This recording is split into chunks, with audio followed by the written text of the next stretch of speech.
ഒരിക്കലി ജഗത്തെയും ജഡത്തെയും പിരിയുമ്പോൾ ആരുണ്ടെന്നെ നടത്താൻ? ഒരിക്കലും പിരിയാതടുത്തിരിപ്പാൻ വൻകൃപയും തിരുമുഖവും തന്നെ. മാറരുതേ, മുഖം മറയ്ക്കരുതേ, തള്ളരുതെന്നെ നീ തള്ളരുതേ. കർത്താവിൽ എനിക്ക് ഏറ്റവും പ്രിയപ്പെട്ടവരെ, 69 സങ്കീർത്തനം അതിൻ്റെ 17 മുതലുള്ള വചനഭാഗങ്ങൾ നമുക്ക് വായിക്കാം. അടിയന് തിരുമുഖം മറയ്ക്കരുതേ, ഞാൻ കഷ്ടത്തിലിരിക്കിയാൽ വേഗത്തിൽ എനിക്ക് ഉത്തരമറണമേ. എൻ്റെ പ്രാണനോട് അടുത്ത് വന്ന് അതിനെ വീണ്ടുകൊള്ളണമേ. എൻ്റെ ശത്രുക്കൾ നിമിത്തം എന്നെ വീണ്ടെടുക്കണമേ. എനിക്കുള്ള നിന്ദയും ലജ്ജയും അപമാനവും നീ അറിയുന്നു. എൻ്റെ വൈരികൾ എല്ലാവരും നിന്റെ ദൃഷ്ടിയിലിരിക്കുന്നു. നിന്ന എൻ്റെ ഹൃദയത്തെ തകർത്തു. ഞാൻ ഏറ്റവും വിഷാദിച്ചിരിക്കുന്നു. വല്ലഭന് സഹതാപം തോന്നുമോ എന്ന് ഞാൻ നോക്കിക്കൊണ്ടിരുന്നു, ആർക്കും തോന്നിയില്ല. ആശ്വസിപ്പിക്കുന്നവരുണ്ടോ എന്ന് നോക്കിക്കൊണ്ടിരുന്നു, ആരെയും കണ്ടില്ല താനും.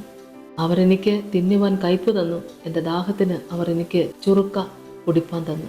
അടിയന് തിരുമുഖം മറയ്ക്കരുതേ, ഞാൻ കഷ്ടത്തിൽ ഇരിക്കിയാൽ വേഗത്തിൽ എനിക്ക് ഉത്തരമറണമേ. കഷ്ടത്തിലിരിക്കുന്ന പ്രിയപ്പെട്ട ദൈവമക്കളെ, ഇന്ന് നമുക്ക് ദൈവസന്നിധി പ്രാർത്ഥിക്കാം. വേഗത്തിൽ എനിക്ക് ഉത്തരമറണമേ എന്ന് പ്രാർത്ഥിക്കാം. എത്രയും വേഗം, അതെ, അത്രമാത്രം കഷ്ടത്തിലാണ് ആയിരിക്കുന്ന പ്രിയപ്പെട്ട ദൈവമക്കളെ, ഇന്ന് നമുക്ക് ഈ പ്രാർത്ഥന നമുക്ക് അങ്ങ് ഏറ്റെടുക്കാം. ഈ വചനം അങ്ങോട്ട് ഏറ്റെടുക്കാം. എന്നിട്ട് ദൈവസന്നിധിയിൽ അങ്ങോട്ട് സമർപ്പിച്ചുകൊണ്ട് പ്രാർത്ഥിക്കാം. പ്രാർത്ഥിച്ച് നേടിയെടുക്കാത്തത് എന്താ ഉള്ളത്?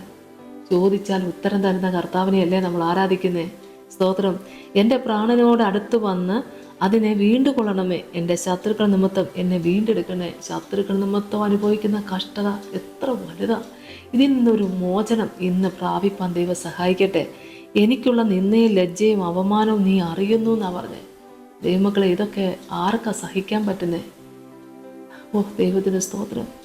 എൻ്റെ വൈരികൾ എല്ലാവരും നിന്റെ ദൃഷ്ടിയിൽ ഇരിക്കുന്നു. ശത്രുക്കളേറെയാ. നിന്നെ എൻ്റെ ഹൃദയത്തെ തകർത്തു. ഞാൻ ഏറ്റവും വിഷാദിച്ചു ഇരിക്കുന്നു. നിന്ദിക്കുന്ന വാക്കുകൾ കേൾക്കുമ്പോൾ അത് നിന്ദിക്കുന്നവരൊക്കെ ആരായിരിക്കും? നമ്മൾ ഒരിക്കലും പ്രതീക്ഷിക്കാതെ നമ്മളെ നോക്കും, നമ്മളെ കരുതും. നമ്മളെ വീണ് കിടക്കുമ്പോൾ നമ്മളെ നോക്കാനുള്ളവർ, നമ്മൾ ഒന്ന് തളർന്നിരിക്കുമ്പോൾ പോട്ടെ സാരമില്ലെന്ന് പറയാൻ നമുക്ക് കൂടെയുള്ളവർ, അല്ലേ? നമ്മളെ പോറ്റി വളർത്തിയവർ, നമുക്ക് വേണ്ടപ്പെട്ടവർ, അവരൊക്കെ നിന്ദിക്കുക എന്നൊക്കെ പറഞ്ഞാൽ അതൊക്കെ തകർക്കുന്നൊരവസ്ഥയാണ്, ഹൃദയത്തെ തകർക്കുന്നൊരനുഭവമാണ്. ഇന്ന് ഇതേ അവസ്ഥയിലിരിക്കുന്ന പല ദൈവമക്കളും ഇതിനകത്തുണ്ടാവും. പ്രിയപ്പെട്ട ദൈവമക്കളെ, ഈ സമയത്ത് ദൈവത്തിൻ്റെ ആത്മാവ് ഇടപെടട്ടെ. വല്ലവന് സഹതാപം തോന്നുമോ എന്ന് ഞാൻ നോക്കിക്കൊണ്ടിരുന്നു, ആർക്കും തോന്നിയില്ല. ആരെങ്കിലും സഹതാപം കാണിക്കുന്ന നോക്കി, പക്ഷെ ആർക്കും തോന്നിയില്ല. ആശ്വസിപ്പിക്കുന്നവരുണ്ടോ എന്ന് നോക്കിക്കൊണ്ടിരുന്നു, ആരെയും കണ്ടില്ല താനെന്ന് പറഞ്ഞ്. ചിലപ്പോൾ ഓർക്കയല്ലേ, ഒരു കാലത്ത് ഞാൻ അവരെ കരുതി, അവരെ ഒത്തിരി സ്നേഹിച്ചു, അവരെ പോറ്റി വളർത്തി, അവർക്ക് വേണ്ടതെല്ലാം കരുതി കൊടുത്തു. ഞാൻ എന്നെ നോക്കിയില്ല, ഞാൻ എന്നെ മറന്ന് അവരെ കരുതി ഒക്കെ നമ്മൾ പറയുമല്ലോ ദൈവമക്കളെ. എന്നാൽ നമുക്കൊരു കഷ്ടനഷ്ടങ്ങൾ കടന്നു വരുമ്പോൾ നമ്മൾ ആഗ്രഹിക്കും, എന്നെ ആശ്വസിപ്പിക്കുന്ന ആരെങ്കിലും ഉണ്ടോ? മഹാകഷ്ടതയുടെ സമയങ്ങളിൽ കഷ്ടതയുടെ തീച്ചുളയ്ക്കകത്ത് ദൈവമക്കളെ തീയുടെ ബലം കെടുത്തിക്കൊണ്ട് കരം പിടിച്ചുയർത്തുന്ന ദൈവം, ആമേൻ, കുപ്പയ്ക്കകത്ത് ഇറങ്ങി വരുന്ന കർത്താവ്, ആർക്കും വേണ്ടാത്തവരായി കുപ്പയിലായിരിക്കുന്ന നമ്മളെ തേടി വരുന്ന കർത്താവ്, അതിന് തുല്യം ആരുമില്ല എന്ന് നമുക്കൊന്നും മനസ്സിലാക്കാൻ പറ്റിയാൽ ക്രിസ്തുയേശുവിൻ്റെ സ്നേഹത്തിൽ ആ സ്നേഹം നമുക്ക് പകർന്നു കൊടുക്കാൻ ഇടയാകട്ടെ. സ്തോത്രം. ഹല്ലേലൂയ. യേശു കർത്താവ് പറഞ്ഞിട്ടുണ്ട്, വാങ്ങുന്നതിനേക്കാൾ അധികം കൊടുക്കാൻ. ഇതൊക്കെ നമുക്ക് കൊടുക്കാൻ കിട്ടുന്നൊരു അനുഭവമാണ്. സ്തോത്രം. ദൈവം അനുഗ്രഹിക്കട്ടെ. നമ്മളൊക്കെ ഇതുപോലുള്ള മഹാകഷ്ടത്തിലൂടെ കടന്നു പോകുമ്പോൾ നമുക്കറിയാം, നമ്മളും ആശ്വസിപ്പിക്കുന്ന ആരെങ്കിലും ഉണ്ടോ എന്ന് നോക്കിയ ഒരു സമയമുണ്ട്. ആരെയും കണ്ടില്ലെന്നാണ് പറഞ്ഞത്. അപ്പോൾ തളർന്നു നിൽക്കുന്നവരെ നമുക്കും നമ്മളെ ആശ്രയം വെച്ച് നമ്മുടെ അരികിൽ വരുമ്പോൾ കണ്ടില്ല കേട്ടില്ല എന്ന് വെക്കാൻ ഇടയാകാതിരിക്കട്ടെ. എല്ലാവരെയും കരുതേണ്ട പോലെ കരുതുവാൻ കർത്താവ് ഒരുക്കട്ടെ. സ്തോത്രം. നമുക്ക് പ്രാർത്ഥിക്കാം. സ്തോത്രം. കർത്താവേ, കരുണാസമ്പന്നന്റെ സ്വർഗീയ നല്ല ദൈവമേ, ഏറെ ഞെരുക്കത്തിലിരിക്കുന്ന മക്കളെ ഓർത്ത് പ്രാർത്ഥിക്കുന്നു. ഏറെ സങ്കടത്തിലിരിക്കുന്ന മക്കൾക്ക് വേണ്ടി പ്രാർത്ഥിക്കുന്നു. കർത്താവെ, ശത്രുക്കൾ നിമിത്തം നിന്ദയും അപമാനവും ലജ്ജയും സഹിച്ച് മടുത്തവരായി എൻ്റെ കർത്താവെ ഈ സമയത്തും തളർന്ന് കരഞ്ഞിട്ടെന്ന് ഈ കൂട്ടായ്മ കേട്ടോണ്ടിരിക്കുന്ന സമയത്ത് സ്വർഗീയ പിതാവേ, അവിടുത്തെ വാത്സല്യം നിന്റെ മക്കളെ തേടിച്ചെന്നത് ഓർത്ത് നന്ദിയോടെ സ്തോത്രം ചെയ്തു. Hallelujah, hallelujah.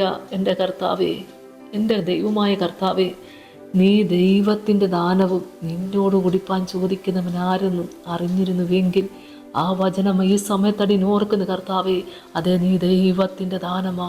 പ്രിയപ്പെട്ട ദൈവമക്കളെ, ഈ സമയത്ത് പ്രാർത്ഥനയിലായിരിക്കുന്ന മക്കളെ, യേശു കർത്താവ് നമ്മളെ സ്നേഹിക്കുന്നത് ഓർത്ത് നന്ദിയോടെ സ്തോത്രം ചെയ്യാം. നിന്നയും കർത്താവെ പരിഹാസവും ഒക്കെ അനുഭവിച്ചുകൊണ്ട്, കർത്താവെ അവമാനം സഹിച്ചുകൊണ്ട് വളരെ നെഞ്ചു നേറുന്ന അവസ്ഥയിലിരിക്കുന്ന മക്കളെ ഓർത്ത് പ്രാർത്ഥിക്കുന്ന കർത്താവെ, യേശുവേ സ്തോത്രം. ആശ്വസിപ്പിക്കുന്നവരാരെങ്കിലും ഉണ്ടോ എന്ന് കാണുവാൻ നോക്കിക്കൊണ്ടിരിക്കുന്ന ഒരനുഭവം, നൊന്ത് പെറ്റു വളർത്തിയ വലുതാക്കിയ മക്കളുടെ വരവിന് വേണ്ടി കാത്തിരിക്കുന്ന മാതാപിതാക്കളുടെ വരവിന് വേണ്ടി കാത്തിരിക്കുന്ന മക്കള്, ജീവിത പങ്കാളിയുടെ കരുതലിന് വേണ്ടി കാത്തിരിക്കുന്ന അനുഗ്രഹിക്കപ്പെട്ടതായ അനുഭവങ്ങൾ, ഇതേ കാത്തിരിക്കുക കർത്താവേ. എല്ലാവരും കാത്തിരിക്കുക. ആശ്വസിപ്പിക്കുന്നവരുണ്ടോ എന്ന് കാണുവാൻ. ആരെയും കണ്ടില്ല എന്ന് പറയുമ്പോൾ കർത്താവേ, അതെ, ആശ്വസിപ്പിക്കുന്നവനായ ദൈവം കൂടെ വന്ന് എൻ്റെ കർത്താവേ, ഈ കഷ്ടതയ്ക്കകത്തുനിന്ന് നിന്റെ മക്കളെ രക്ഷ പ്രാപിച്ച് അത്ഭുതമേറിയ സാക്ഷിയെ തീരുമാനിടയാക്കണമേ കർത്താവേ. ഹല്ലേലൂയ. ഈ കഷ്ടങ്ങളുടെ സമയത്ത് ആർക്കും ആരെയും കാണാൻ പറ്റിയില്ലെങ്കിലും എല്ലാവരെയും കാണുന്ന ദൈവമേ, എല്ലാവരും കൂടിച്ചേർന്ന് ഒന്നിച്ച് ദൈവത്തെ മഹത്വപ്പെടുത്തുവാൻ ദൈവം സഹായിക്കണമേ. ഹല്ലേലൂയ. ആരുടെ വരവിന് വേണ്ടിയാ കാത്തു നിൽക്കുന്നേ? അമ്മയുടെയോ അപ്പൻ്റെയോ ഭർത്താവിൻ്റെയോ ഭാര്യയുടെയോ മക്കളെയോ കൊച്ചുമക്കളെയോ? കർത്താവേ, ഇന്ന് എന്നോടൊപ്പം ചേർന്ന് പ്രാർത്ഥിക്കുന്ന ഈ പ്രിയപ്പെട്ടവർക്ക് വേണ്ടി അടിയൻ യാചിക്കുക.